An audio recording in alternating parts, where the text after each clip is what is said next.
Making money from home has become increasingly popular, especially with the rise of the internet. Today we will talk about some ways to make money from home. Firstly, remote work. Companies offer opportunities to work from home full-time or part-time. Find remote job listings on job boards, company websites, and freelance platforms. 2. Freelancing. Offer your skills and services on freelance platforms such as Upwork, Freelancer, or Fiverr.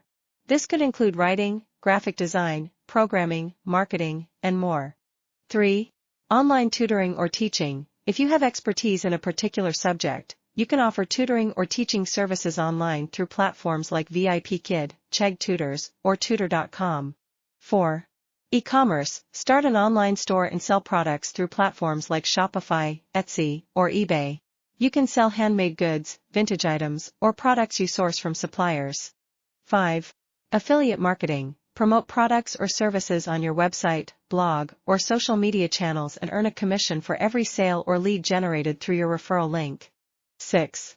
Content creation. Create and monetize content on platforms like YouTube, TikTok, or Twitch. You can earn money through ad revenue, sponsorships, and donations from your audience. Finally, investing and trading. Invest in stocks, bonds, cryptocurrencies, or other financial instruments from home. Make sure to research and understand the risks involved before investing. Well, we have reached the end of today's episode. I hope that these methods will be useful to you as a beginning. Do not forget to like and subscribe to the channel to receive all new updates. Goodbye.